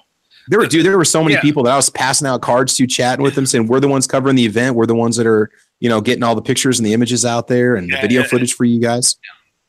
Yeah, it was and cool. I mean, the fact that we want to cover it for them, we want to incur all the expenses on us. I think that takes a lot of pressure off Wanenmacher too. They don't have to worry about financing a lot of promotions. I mean, and if they'll keep having us back, I definitely want to keep going. I just hope they like what we put out for content. Hopefully they understand that it's going to be coming out over the next couple of weeks on our channels. A lot of us aren't just going to put everything out there that we filmed over the weekend, but we're all hashtagging it to the Tulsa Arms Show so that you search for it, those videos come up. Instagram, all of us are putting pictures up on Instagram, and that was cool too. Twitter, Facebook. Well, just all the live chats live from Wanenmacher on everyone's channels. That's huge coverage in itself. Mm-hmm. So we do apologize for wearing down the batteries of all of our viewers all around the world. Because if you're watching these, man, you probably had notifications up the wazoo for everything going on the channels. But it was definitely awesome, man. It was very, very cool.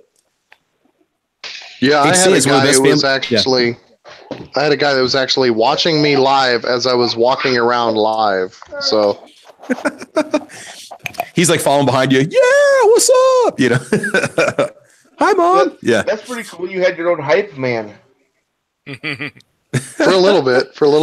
No, it was kind of cool the ability to be able to go live for 5 hours continuous and go to booth to booth to booth. Granted, I didn't get a lot of footage of the booths doing that, but they got 100% commentary from both sides because my audio was also being picked up by the person on the other side of the booth, because maybe they didn't want to show their face, but their voice is definitely in there. And that's kind of a big point, because I was literally just walking around asking questions all day. So I got to say, most impressive audio video rig has got to go to Gelsma. Man, this guy let me explain this to you. He had his phone mounted on his backpack bag somehow. He had his mic with the dead cat on it. He had a 40,000 milliamp external battery pack. This dude was running like 3 cell phones, just walking around. He was his own TV station, man. It was intense. It was awesome. I was definitely jealous of that kind of a setup. I'm just hoping I don't get cancer in the next couple days. Okay. Well, you can't have cancer with that much radiation going through your body. You'll have the radiation cancels out the radiation. Sort of power from the gamma rays. Well, invisible. You did tell me that you have a lead-lined jacket on, didn't you? Yeah, lead-lined backpack, lead-lined. Yeah, I gotta get my cardio in. I gotta get my cardio. It's lead-based jacket. It's carrying a rucksack around everywhere for those 30 miles. So that's why you're wearing a level 4 armor all weekend. God. It felt like it, especially after I went by the A1 shooting targets, and the dude started handing me metal. And I was like, yeah, I'm just going to put it in my bag. And I started walking around. I was like, I should have him at the end of the show. Gelsman, you were in the military. You served, right? Yeah, for a couple days. bring you back to boot camp. That kind of remind you of boot camp. actually, it was kind of funny because I wore my boots, as you guys saw, so I was wearing my boots because they're the most comfortable thing to walk on concrete.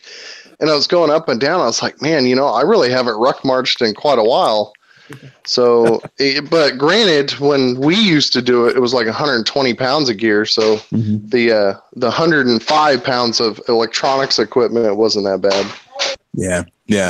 Jelsma, Vandalistic of Vlogs in the chat is saying you looked like the Predator with your shoulder, your backpack strap, shoulder. I had the little cannon on your shoulder. Yeah, you had your mic on your shoulder. Shoulder cannon. Maybe I should have wore a mask too. That would have definitely, now that's a good idea to go live for Halloween. So Gun Channel's Predator. That was awesome, man. That was cool. No, but it was a good time. It was a lot of fun. So yeah. I'm going to go ahead and wrap up here. I have a driveway and a sidewalk that has drifts out front that need to be attended to. So I'm going to start the house cleanup here pretty soon outside. So I'm going to let you guys go, but we'll go ahead and wrap up. We will go ahead and meet again next Saturday. Let's just kind of run it through the room. Any final comments you want to say? Any plugs you want to make for your channel, guys? Thanks for joining us, coming over to Sandhill Shooters channel to watch this today. Like I said, I'm without Wi-Fi, and they are still without electricity across the street, and I still am screwed right now. So, Sandhill Shooter, anything you want to say before we go, man? So what's that? Battery pack. Oh, I've got my 2 juice packs. Okay. We're fine. Our power's flickered on and off twice now, but I think it's going to stay on because the storm is more or less past, but we still got some heavy winds going through right now. But it is nasty, man. It's ugly. I would not want to drive through this at all. I mean, like I said, there were still people stuck on the interstate last night because they couldn't get to them because they couldn't see them. So there was a lot of people stuck between basically where I live and Denver. I'm basically 4 hours straight. I'm basically 4 hours east of Denver. So that whole Interstate 80 corridor was shut down by like 5 o'clock, 6 o'clock. It was already closed down Central Time. So, Sandhills, anything you want to say about your channel? Anything you got coming up that we should know about? What's going on, man? Hopefully everybody who can hear me right now does know where to find my channel. I do have some more videos coming up here pretty soon. And like I said earlier in the beginning of this chat, we are now over 100 subs. So I will be doing a giveaway for that. I'm going to, like I said, I'm going to put up a video here later today. I think I'm going to show what I'm going to give away. And then I'm not actually going to pick a winner for a couple of days, just that way everybody can share it and I can maybe get all the subs I can. I'm gonna put this podcast, up on my channel too. So let's give it a couple of days so we can get you a few more views on it, so more people can enter it. This 100 sub giveaway may turn into a 200 sub giveaway with any luck. I will say that if you haven't watched my my video about the 72 dead in Massachusetts, that thing is apparently going viral now. This morning when I got up, I had over 1,300 views on that one alone. Oh wow! If you haven't seen that one, or if you haven't seen the Gatling gun video, go over to Travis P11 and watch the We Bought a Gatling Gun video, because that one is it's pretty fun. We wanted to do something kind of like another channel that is part of gun channels. I'm not gonna name any names, but Yankee Marshall. It may sound like Manky Yankee Marshall. Where you'll put something up in the video and you'll see the title and just get mad instantly. You haven't even seen it yet, and you're like, "What the heck?" And you'll get mad, and you go to watch it, and then he'll be like, "Yeah, well, here's actually why that's crap, or whatever." And not clickbait, and here's why I didn't put up clickbait, because this is why. And we just wanted to play with that a little bit and be like, hey, we named it one thing, and then by the end of the video, you find out something else is actually the case. We had about 2 minutes to figure out what to do, so yeah, all in good fun. None of it scripted. We were just kind of playing off each other, and my wife was pretty impressed that we worked so well together without any kind of a pre-written script on that one. But yeah, my other video that seems to be pretty popular about the 72 dead. Make sure that you watch the entire thing, and don't watch half of it and then make comments. Make sure that you watch the whole thing. It's pretty cool. So did one of your wives watch half of the Gatling gun video and call you? No, but my wife's brother is actually a huge gun nut. He's got cool stuff in his gun safe. that some of which I didn't even see at Wanenmacher, and a few things that I only saw a couple of. This guy's got in his safe. If it's something that everybody has, he's not really interested in it. You know, if it's something that you don't see everywhere, that's kind of the stuff that he likes to collect. But I got a video before we were done even going live on that one. I had a video, or a message from my wife saying, "Oh well, I thought probably my brother bought it, and you're just bringing it home." I said, no, that's not the case. but I wouldn't put it past him to buy a Gatling gun if he had a place to put it. That's an investment, man. It looked really good next to his Browning M1919. Nice. So yeah. All right. So awesome, man. So Sandhills.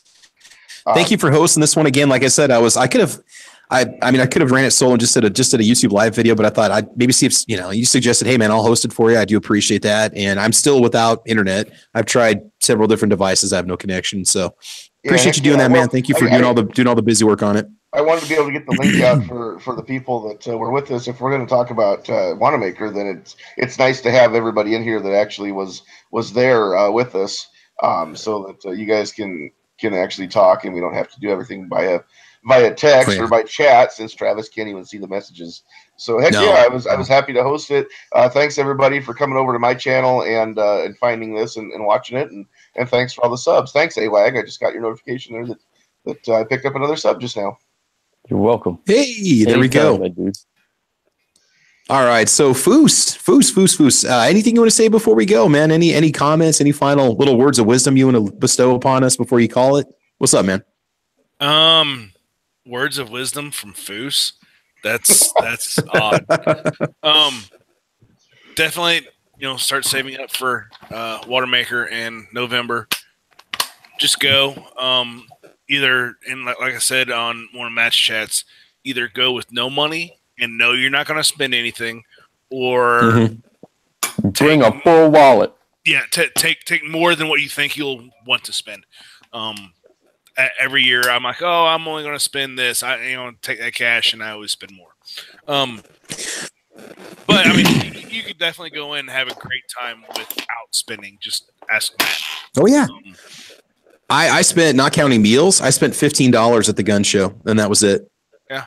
And I bought a little automatic knife for my wife, and that was it. I mean, because I had two guns en route to my pawn shop during the gun show, so I had two guns I was going to be picking up. So I thought, well, I spent my money for my guns that I wanted. Now I'm kicking myself because I want an Enfield, and if I don't buy one between now and Wanenmacher, I will buy one at Wanenmacher next fall. Good. So I definitely want to get an Enfield. They just look cool. Yeah. One of the few milsurps I haven't owned yet either. Yeah. Next Wanenmacher, I'm going to be looking for a Carcano. That is going to be my goal. So that very cool, man. Very cool. So the reason I have like these is I had one grandpa fighting Pacific, and the other one in European front. So I want a mainline rifle from every major power of World War II. So I have U.S. and Italy left. So I'm gonna knock off Italy hopefully next fall in the fall. What do you want to get for U.S.? Are you going to get an M1 or 1903 Springfield, or what were you looking at? I'll get a M1, but I'm thinking about looking at a CMP for this. Oh, M2 carbine. Cool. Okay, I want a full power, a rifle. Okay. Yeah, it has to be a full power cartridge. So yeah, cool, cool. Yeah, man. This Type 38, it handles. I'd rather have the 7.7 Jap, but I'm happy with this one as long as I could rebuild the ammo and get it shoot. So very cool, man. Very cool. All right. So thanks for joining in today. AWAG, now you were with us in spirit. You weren't able to make it, but hopefully at some point in the future you can. Like I said, if you can make it here, I will be happy to take you down with us next time. Fly out, we'll come pick you up, or take a bus, we'll come pick you up, and you can just go down with us and we'll get you back home. Anything you want to say about your channel? No. Hey, Cycle Camp comes out of Connecticut. Yeah. Dude. Yeah, definitely. I can definitely travel up to Connecticut and go from there. Well, he picked John Z up from New York City. New York, so. Oh, okay. Well, then that's probably just an extra hour south then. Yeah. And I think they drove. They drove straight through, didn't they? Oh my gosh, that's gotta be a little nuts. I don't know if they stopped or not. To be honest with you, I can't remember if they did or not. They might have. Yeah. Oh, AY, you're young. You'll sleep. Yeah. They were swapping riding positions. I think they said that Cycle drove like 18 of the hours. So yeah. And the way if I were to drive, I would probably cut down a lot of time, but at the same time, probably end up getting like 5 tickets in the process. Yeah, we don't want that. That's gun money, bro. That's ammo money. No, that's Wanenmacher money. That's Wanenmacher money. Hey, you don't have to pay it if you don't plan on going through the state anymore. I've never. Good point. That way, but okay. Now, we don't encourage or condone that kind of behavior on this channel, but I do. No, just kidding. I don't. So. The views and opinions expressed by people on the panel are not anything to do with the. How does that go? I don't know. I wish we could have John Everything you can say will be used against you in the court of law. What? Wrong one? Not that one. Yes, AWAG, we've got a warrant for your arrest for unpaid speeding tickets. What state? All of them. Your mom comes in. Honey, we're having our family reunion. We're having our family reunion in Connecticut this weekend. What? Oh, crap. Ooh, you're driving. No. Oh, crap, man. All right, man. Well, AWAG, thanks for joining us today, man. I know it was just kind of a last minute thing and this was just thrown together, but I appreciate you guys showing up. Cool, man. Hey, Ghost. Hey, no problem, man. I'm going to hop out, Ghost, actually. Have a good day. That's cool, man. Have a great weekend. Wherever. Take care, buddy. All right, man. Later. Be safe. Peace. Ghost Tactical. Ghost, you want to say anything before we go? Oh, no, I'm leaving here in about, an hour and a half for Little Rock for the Capitol rally today. So, we're expecting up to 200 people there, is what they're saying. So that could be awesome. Yeah. So I'm really looking forward to that. And the cool thing is, you just have safe travels. Are you going to do some live streaming at all? Are you going to do any broadcasting while you're there? Yeah, I'm going to do a couple of live streams. I'm going to do, some interviews and all that, and do a produced content video later on. But I'll go live at least a couple times while I'm there. Cool. They've asked me to speak, so I'll be speaking as well. So that'll be kind of a cool thing. I'll probably do my live while I'm doing my speech as well. But the cool thing that I'm liking about it right now is it seems to me that our community is starting to understand that we have to have a different conversation. And so I'm looking forward. I'm hoping that there are some quote unquote anti-gunners or some media there to start with that conversation today. So I'm looking forward to that. Cool, man. All right. Well, just be safe. Awesome. And yeah.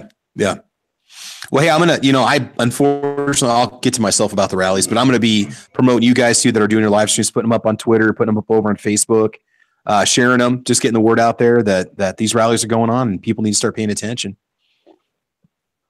Yeah, I was sorry you couldn't make it. I know you guys got some snow up there. We got about 2.5 inches of rain. We had some tornadoes and stuff, but luckily we didn't get the snowfall like you guys did.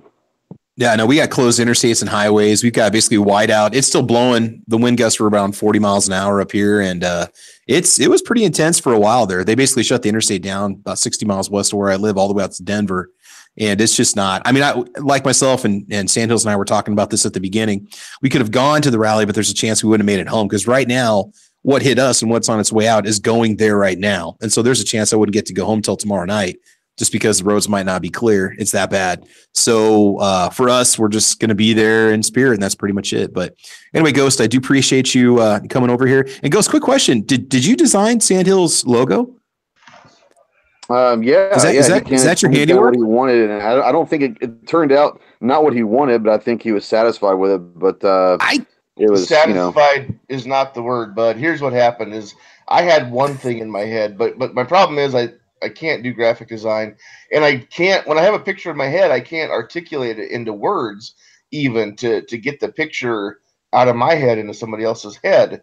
And what you sent me here is not what I had in mind, but it is so much better than what I had in mind. And so yeah, Ghost, thank you so much from the bottom of my heart.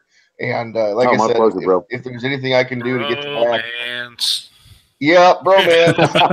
Dude, No, if there's anything I can do to what get he you did back, for my logo, man, it blew my mind. I was like, dude, this is absolutely what I envisioned. This is awesome. So now we got to get our Spreadshirt stores up and running. I'm going to hopefully get that done this week. So Sandhills, I want to see that on it. That look cool on a black t-shirt. That would look really sweet. That, and I also have one. You can see it on my Instagram, but I went through and Ghost took all the color out and made it only black and white. And I've got that one also. I'm thinking maybe I'm going to make some window stickers, just white on clear. And so I wanted one without color to give to. I've got a buddy here in town that makes decals and window stickers and wraps and stuff like that. So I'm thinking I'm going to get that done. Oh, sweet. So that one looks really cool too. And I'm thinking eventually, when I get some money built up, I'm probably going to do some stickers. I'm going to do some patches, maybe stuff like that. So yeah, the sky's the limit now that I have a logo. Yeah, I can kind of do whatever I want to do with it. So yeah, thanks a ton, Ghost. Sandhills, if you can get that logo up on Spreadshirt.com and start your store, and then we can go buy the shirts and we can buy, because they'll put that logo on anything that they sell. Or if you want the black and white logo, you can post that. So you have options for what logos to choose. So get your store up and running, and then we can go over there and support you. Sweet. Yeah, we'll do. Cool, man. Hey, Ghost, what do you got coming up on your channel? Aside from your live streaming from the Capitol rallies, you got anything fun coming up? You got when do you host your shows? Tuesday at 7 Central, 8 Eastern. We have Tuesday, so yeah, come check that out. I've got a lot of product reviews I've got to do, which I've been blessed to have some stuff been sent to me in the last few months. So I'll have this coming up, but a lot of it's going to be now that the weather is supposed to be breaking here pretty soon. Summertime, I do a lot of range drills and a lot of stuff like that. So I'll be doing all my range stuff this summer. So I'm looking forward to doing that again. Sounds good, man. Sounds good. I know, same here, man. I got all kinds of stuff I want to get posted up on the channel. It's like, time is the biggest enemy. I'll tell you what. Yeah, man. We all hope that we get busy, and we all hope that we have the availability of doing some of this stuff. And then when it actually becomes reality, you're like, oh man. I've got like 7 different reviews I've got to do, which is awesome. But I had to tell the people it might take a month or so because it sounds bad, but you kind of get what you ask for sometimes. We're working, 40, 50 hours a week, and then we just do this on the side when we can, plus the other chats we participate in. And it's hard to find time to make videos. People don't understand that.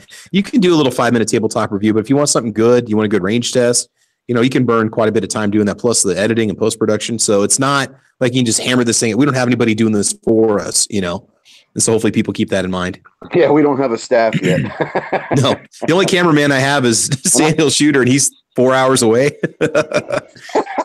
Which was kind of nice to have, to be honest with you. I've never had a cameraman before, aside from my wife filming a couple of the videos in the kitchen I've done for the channel. But it's nice having somebody, do the camera and while I'm talking. And yeah. I went back last night and was rewatching some of those videos and kind of trying to critique my camera work a little bit.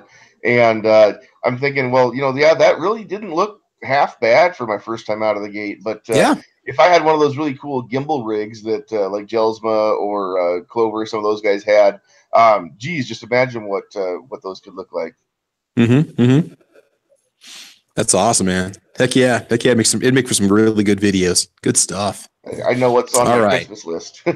Oh yeah. AV equipment. Here we go.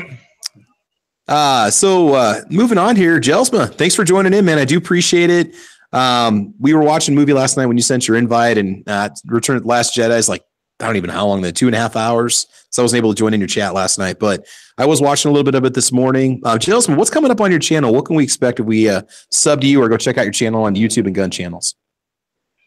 Yeah, man, we actually got a lot of homesteading stuff that's getting ready to come out. Wife's doing chickens, so we're gonna have the chicken coop build and the brooder stuff and all that, and then we're gonna be doing some product reviews. We did get some pick up some product ourselves at the gun show to do reviews on, and then we had some stuff given to us as well that we're gonna be doing reviews on, and those are gonna be going out as giveaways.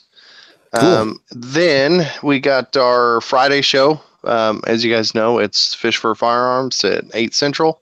And then we have Spec Ops Sunday and Gun Gals, which starts at 7:15 to 7:30 Central. So Okay. But other than that, we're dealing with the rain here too, man. We got like 9.5 inches of rain last night. So. Oh my God. Jeez, man. Any flooding you guys got to worry about, or are you guys pretty much safe for the most part? Oh no, where we're at, we're safe. The back half of the property floods out because we got the creek back there. Okay. But other than that, we're not able to make Austin because of all the roads flooded and the severe weather that we're having. So. Yeah, anybody that's going to be critical of us, you have to understand you have to drive there to get there. A lot of us have to go many hours, and you might say, "Well, yeah, you're just ducking out." No, if there's no road to drive over, we can't get there. Or if the roads are closed, or you're going to be going into severe thunderstorms or blizzards, it's just not safe. I mean, it just doesn't make sense not to do it. So, but we've been there before. We'll be there again at the next rally, and we'll promote it the best way we can. Exactly. Cool. All right, man. So, guys, thanks for joining us today. This was Caliber Corner number 39, I think. I do apologize. I'm going to go back and watch this again and watch the chat. If you guys have any questions, I'll try to message you or address them in the comment section on the computer when I finally get the internet back at the house here, get my connection back online here. But otherwise, I do appreciate you joining us. And Sandhills, you want to close this out? Thanks, everybody, for being here. I appreciate all the support. Thanks, Travis and Ghost and everybody else who has helped me get my my channel to what it's becoming. It's of course still a work in progress, but yeah, thanks just for everything. I'm glad to be here. Yeah, I was happy to help out and host while your internet is down. So yeah, no, man, I do appreciate it. It's awesome. Like I said, weather-wise, I wish I could have been at the Capitol rally today. It would have been a blast. I still have everything packed sitting in the bedroom of my car. It's like I can still do this, and I'm like, I can't see past the front of the driveway because of the snow. Well, that's but no, man, this is I'm pretty sure we could make it from here to Lincoln, but then looking at the forecast hour by hour, I'm pretty sure it's actually going to get worse as the day goes on. And I don't want to be stuck in Lincoln overnight. We've got too much stuff that we want to get done at the house this weekend. So, I know I burned my 2 personal days from school just to go to Wanenmacher. So I'm like, if I do it, I get docked for my paycheck because of subs. So I'm just like, I can't afford to miss work. But no, Sean Green is bragging in the chat. He's in Southern California, going to be at least 85 today. So you, sir, can sit and spin. Well, 85. Anything that has go, look, we're going to get like 85, 90 degrees here in Southeast Texas too. But we also got 9 inches of rain. So that means we got mosquitoes the size of birds and 100% humidity with that too. And then when it dries out, you got to worry about fire ants. So you got those things you got to deal with. You can't even walk barefoot in your yard. Man. I'll take cold over hot and humid any day. That's just the way that I am. So. Oh yeah, I agree. Yeah, this will clear out in a couple of days and it'll be nice again. Once we get back up into the 50s, it'll all be done. So, but hey guys, make sure you do get over to gunchannels.com and we'll make sure that we get this podcast posted over there. I'll get it posted on the Caliber Corner channel. As soon as I can download it, repost it, I will. But guys, make sure you subscribe to Sandhills Shooter, get over to gunchannels.com, get your subscriptions, get your account set up over there. Make sure you go to guntube.org. because we'll be posting some content over there, maybe some exclusive content. Who knows? Get over there and sign up for an account so you can leave your comments and so on. Or if you're a content creator, create an account so you can start to upload content. Otherwise, I think that's about it. So yeah, so I guess we'll go ahead and call this one finished. So Sandhills, if you want to go ahead and end this one, I guess I'll just say adios, Felicia. You want to translate that for me to English? I believe that is bye, Felicia. And yes, it is. Yep, my favorite way to sign off is Alpha Mike Foxtrot. Right on, man. Thanks for hosting this one. Yep. Thanks, everybody. Cool. Thanks for joining us.